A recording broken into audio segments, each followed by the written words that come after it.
الذي خلق كل شيء زوجين وأوجب علينا الإحسان بالوالدين ونشهد أن لا إله إلا الله وحده لا شريك له وأشهد أن محمدا عبده ورسوله سيد الكونين صلى الله عليه وعلى آله وأصحابه وأتباعه أجمعين ليلا ونهارا في الطرفين فقد قال الله تعالى في كلامه المجيد وبرهانه التوحيد أعوذ بالله من الشيطان الرجيم بسم الله الرحمن الرحيم إن قارون كان من قوم موسى فبغى عليهم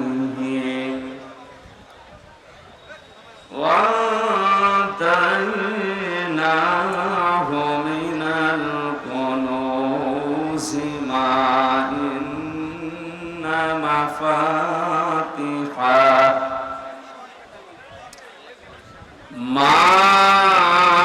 إن مفاتحه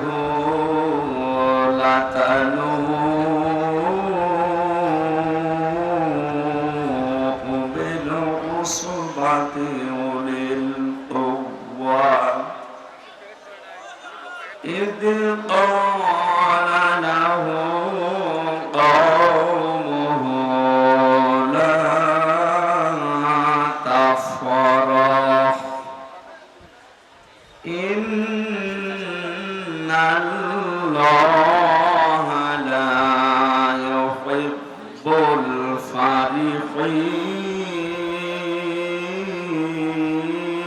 الفرحين وابتغ فيما آتاك الله الدار الآخرة ولا تنس نصيبك من الدنيا وأحسن كما أحسن الله إليك كما أحسن الله إليك ولا تبغ الفساد في الأرض إن الله لا يحب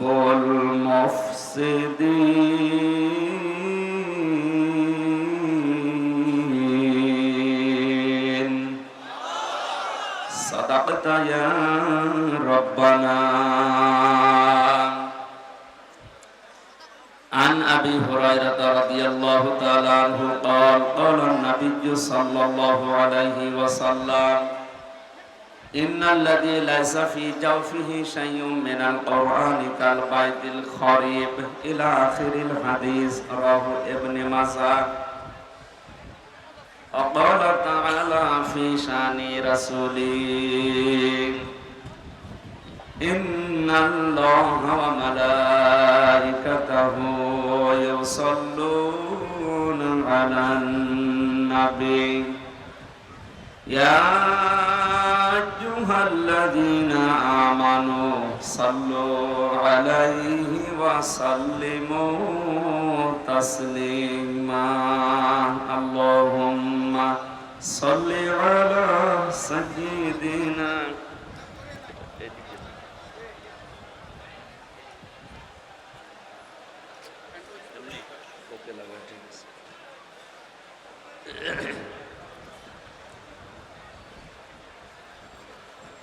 আলহামদুলিল্লাহ, কুড়িগ্রাম জেলার রাজারহাট থানার অন্তর্গত রতিগ্রাম হাই স্কুল ময়দানে আহ্বানের পঞ্চমতম ঐতিহাসিক তাফসীরুল কোরআন মাহফিলের স্বনামধন্য সভাপতি, অত্র এলাকার সর্বজন শ্রদ্ধাভাজন ব্যক্তিত্ব জনাব হাবিবুল্লাহ সিদ্দিকী পীরজাদা আতাল্লাহু আমরাহু ওয়া বারাকাল্লাহু ফি হায়াতি, বলেন আমিন। মাহফিলের প্রধান অতিথি মাননীয় জাতীয় সংসদ সদস্য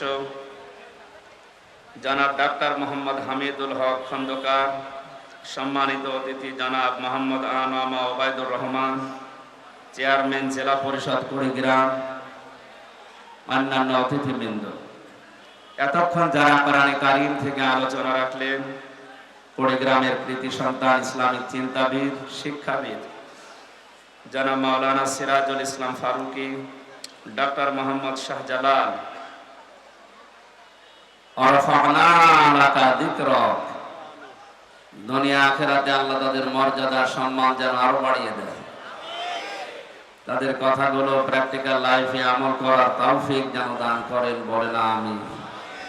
মঞ্চে বসা উলামায়ে কেরাম, সামনে বসা মুসলমান ভাইরা, পর্দার আড়ালের সম্মানিতা মা এবং বোনেরা, প্রশাসনের ভাইরা, বিশেষ করে রাজারহাট থানার সম্মানিত অফিসার ইনচার্জ শ্রদ্ধাভাজন বড় ভাই জনাব মুস্তাফিজুর রহমান, আমার সাথে রংপুর থেকে সফর সঙ্গী হয়ে এসেছেন বড় ভাই জনাব শরীফুল ইসলাম শরীফ, মঞ্চে বসা জাতির শ্রেষ্ঠ সন্তান উলামায়ে কেরাম, দল মত নির্বিশেষে কোরআনের এই অনুষ্ঠানে যারা আমরা ইবাদত মনে করে এসেছি, এখন একটা ইবাদত চলছে। কি চলছে? নামাজ পড়া আমরা ইবাদত মনে করি, রোজা রাখা ইবাদত মনে করি, কোরআনে কারীমের জন্য যে সময়টুকু ব্যয় হচ্ছে এইটাও ইবাদত।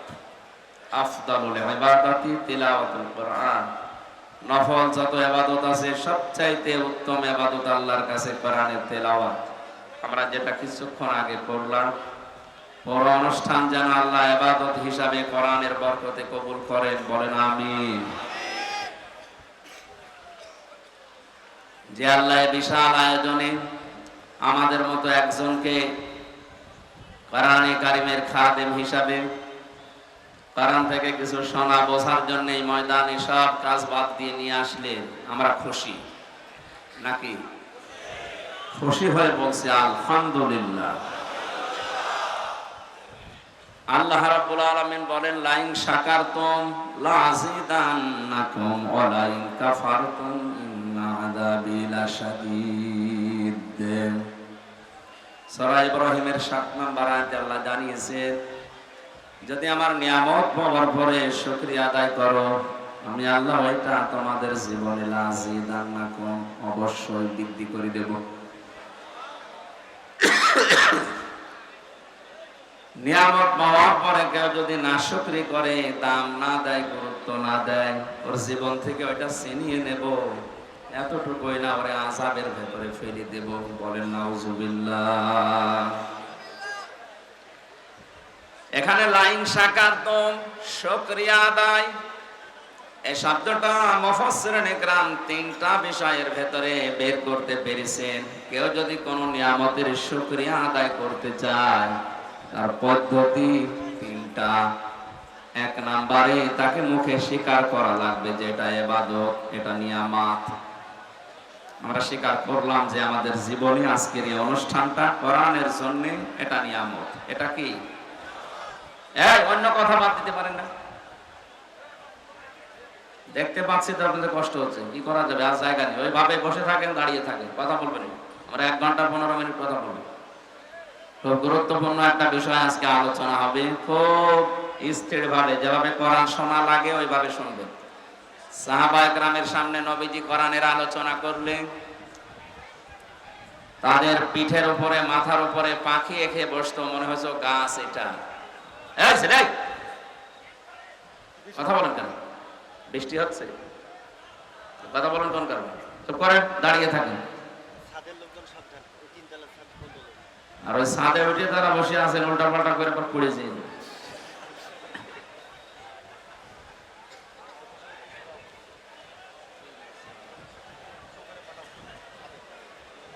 কোরআনের এই সমস্ত অনুষ্ঠানগুলোকে আমি ক্লাস মনে করি। এটা একটা ক্লাস চলছে। তো ক্লাসে এসে যদি আপনি কিছু নিয়ে যেতে না পারেন, 1-1.5 ঘন্টা ক্লাসে এসে আপনার তো পুরো সময়টা লস হয়ে যাবে। আর আমরা জানি এটা সাধারণ কোনো অনুষ্ঠান না, এটা পৃথিবীর শ্রেষ্ঠ অনুষ্ঠান কোরআনের কারণে। কিসের কারণে? কোরআন যদি এখানে না থাকতো, আসল আমির হামজা হোক আর নকল হোক, আসতে না। আমরা এসেছি কোরআনের জন্য। কিসের জন্য বলেন তো? শুকরিয়া আদায়ের প্রথম মাধ্যম হচ্ছে মুখ দিয়ে স্বীকার করা যে হ্যাঁ, এটা আমার জীবনে নিয়ামত। আমরা জানি বিশ্ব নবীকে আল্লাহ পাঠিয়েছিলেন মক্কাতে, কিন্তু কিয়ামত পর্যন্ত তাকে রেখে দিয়েছেন মদিনাতে। মক্কার লোকেরা এই নিয়ামতের শুকরিয়া আদায় করতে পারে নাই, কদর করে নাই। যারা কদর করেছিল, কিয়ামত পর্যন্ত আল্লাহ তাদের কাছে নবীজিকে রেখে দিয়েছেন মদিনায়।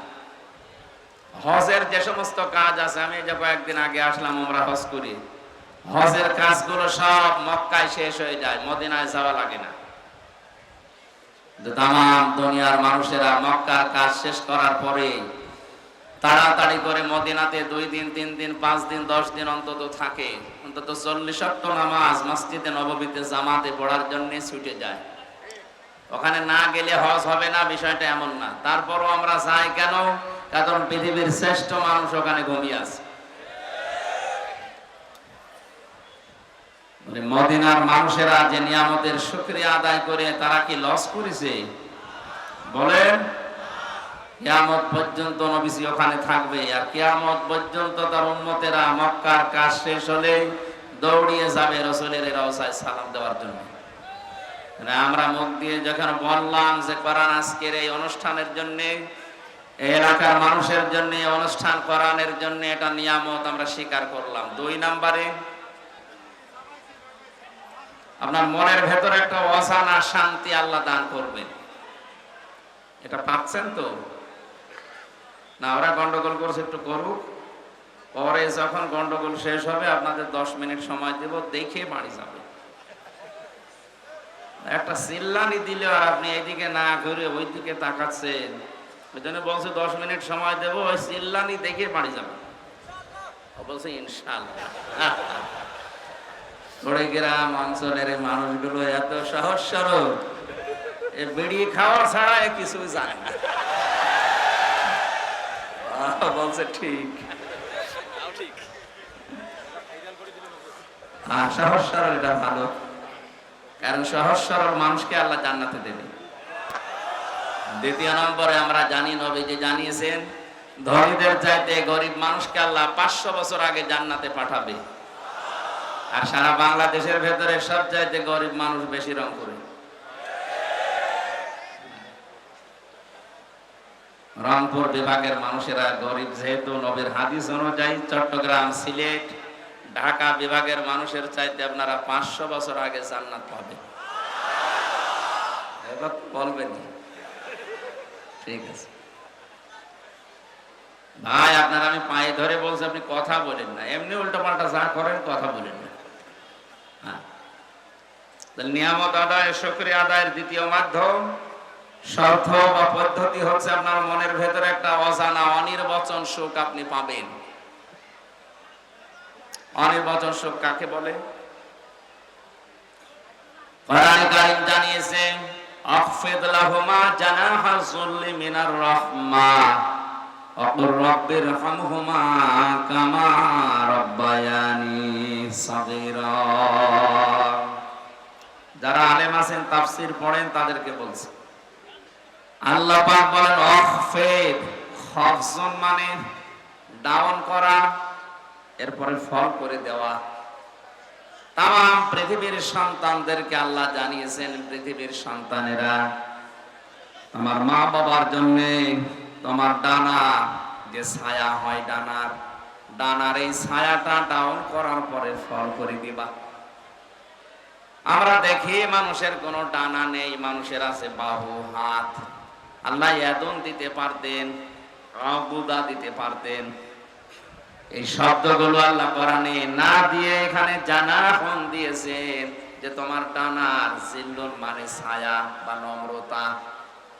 তোর ডানার যে ছায়া হয়, এভাবে ডানা ধরবেন, এই যে নিচে একটা ছায়া পড়ছে, আল্লাহ এই ছায়াকে উদাহরণ হিসাবে আমাদের সাথে সেট করেছেন।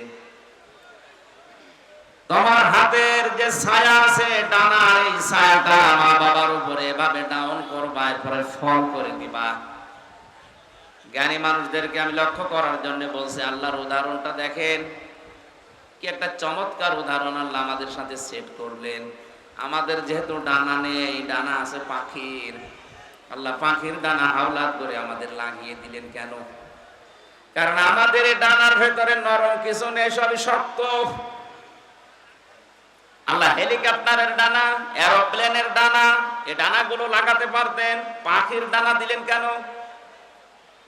কারণ হেলিকপ্টারের ডানা ডাউন হয় কিন্তু ফল হয় না, ফল হলে আর উঠবে না। আর আমাদের ডানার ভেতরে নরম সেরকম কিছু নেই। আল্লাহ পাখির ডানা নিয়েছেন এই কারণে, কারণ এর ভেতরে কিছু পর আছে, পালক আছে, এত সফট, এত নরম, এত কোমল, এত মার্জিত, একটার সাথে আরেকটা যখন লেগে যায়, পাখির এই বাচ্চাগুলো নিচে যখন আশ্রয় নেয়, তখন একটা কিচির মিচির আওয়াজ দেয়। বাংলা ভাষায় একে বলা হয় অনির্বচন আনন্দ। কুড়িগ্রামবাসী এই আলোচনাগুলো আমি সেমিনারে করি, এ কথাগুলো আপনাদের বুঝে আসছে কিনা আমি জানি না।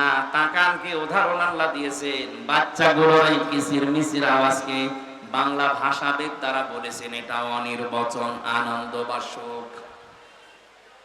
পাখির এই বাচ্চাগুলো, মুরগির এই বাচ্চাগুলো মায়ের এই ডানার নিচে এই সফট, নরম, কোমল, মোলায়েম এ পাখার নিয়ে আশ্রয় নিয়ে এটাই জানাতে চাই, মা আমাদের উপরে যতই আক্রমণ হোক, পৃথিবীর কেউ আমাদেরকে আর দেখতে পাবে না, আমরা নিরাপদে আছি। এই জন্য এই আওয়াজটা আমরা দিলাম, আমরা আনন্দে আছি। আল্লাহ পাক মানুষকে জানাতে চেয়েছে, হামজা তোর মা বাবা যতদিন দুনিয়ায় বেঁচে থাকে, তারা যেন মনে করে আমার হামজা থাকতে অন্তত আমাদের আর কোনো চিন্তা নেই।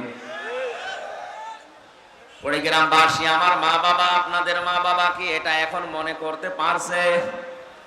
বলেন না, পারছে না। কয়েকদিন আগে 6 ভাই বোন মিলে বাবার জমি জায়গা সব লিখে নিয়ে বাবাকে রাস্তায় ছেড়ে দিয়েছে। যা, আল্লাহ যে বললেন তোর মা বাবা যেন মনে করে যে হামজা থাকতে অন্তত এ সিরাজ থাকতে আমার আর যেন কোনো চিন্তা ভাবনা করা না লাগে। কই 6টা ভাই বোন, সব হায়ার এডুকেটেড, সব অনার্স মাস্টার্স করা, অথচ বাবার সম্পদগুলো সব নিজের নামে লিখে নিয়ে বাবাকে 95 বছর বয়সে রাস্তায় ফেলে দিয়েছে। যান, আপনারা দরকার নেই। আমি অনির্বচন সুখ এই শব্দটা বোঝানোর জন্য কোরআনের আয়াতটা পড়েছিলাম। আপনি নিয়ামতের শুকরিয়া আদায় যদি করতে চান, এটা ফি জিলালিল কোরআনে সাইয়্যিদ কুতুব লিখেছেন, আপনার মনের ভেতরে একটা অজানা সুখ আমার আল্লাহ নিজের পক্ষ থেকে দান করবেন। আপনি মনের অশান্তি দেখবেন চোখ দিয়ে পানি পড়ছে। ওয়াইদা সামিউ মা উনজিলা ইলার রাসূলি তারা আয়ুনাহুম তাফিদু মিনাদ দামি মিম্মা আরাফু মিনাল হক ইয়াকুলুনা রাব্বানা আমান্না ফাকতুবনা মা'আশ শাহিদিন। সূরা মায়েদা 7 নাম্বার পারার প্রথম নাম্বার পৃষ্ঠার প্রথম নাম্বার লাইনের 83 নাম্বার আয়াত। এটা তাফসীরে হক্কানিতে আছে। আল্লাহ পাক বলেন, নবী আপনি যখন আমার উম্মত আমার জনগণের সামনে আমার বান্দাদের সামনে কোরআন তেলাওয়াত করবেন, এই কোরআন বোঝার মতো যাদের অনুধাবন করার মতো শক্তি আছে, যোগ্যতা আছে, এর মর্মবাণীগুলো যারা বুঝবে, আপনি দেখবেন তাদের চোখ দিয়ে মনের অশান্তি পানি পড়ছে। কোরআনের আলোচনা শুনে সবার চোখে পানি আসবে না এমনটা না।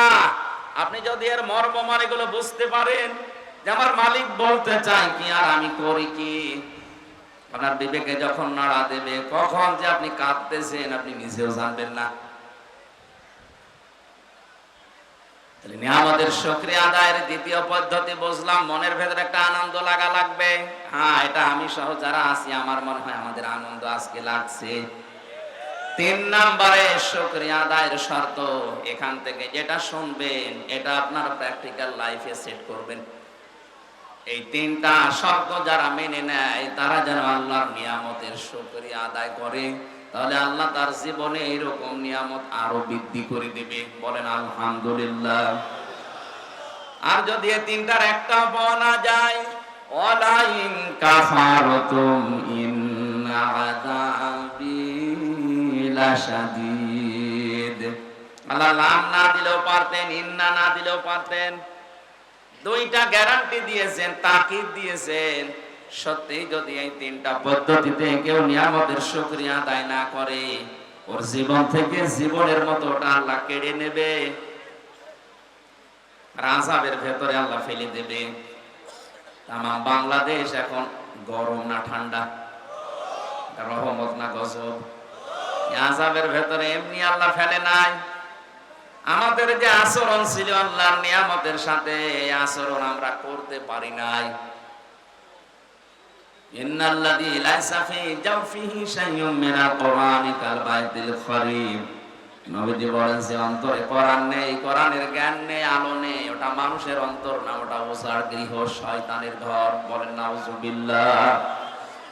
ওই গ্রামবাসী আমাদের অন্তর যেন শয়তানের ঘর হয়ে না যায়, উজাড় গৃহ হয়ে না যায়, মানব শূন্যহীন হয়ে না যায়, মনুষ্যত্ব যেন আমরা হারিয়ে না ফেলি।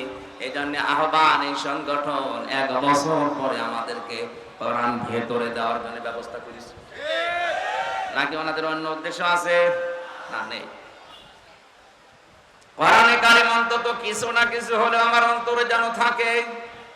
আজকের আলোচনা থেকে আমরা যেন অন্তত কোরআন থেকে কিছু নিয়ে বাড়ি যেতে পারি। আল্লাহ তুমি আমাদের তৌফিক ভিক্ষা দাও। বলেন আমিন। দরুদ আর সালাম পড়ছি আমাদের নবী মুহাম্মদ রাসূলুল্লাহ সাল্লাল্লাহু আলাইহি ওয়াসাল্লামের প্রতি।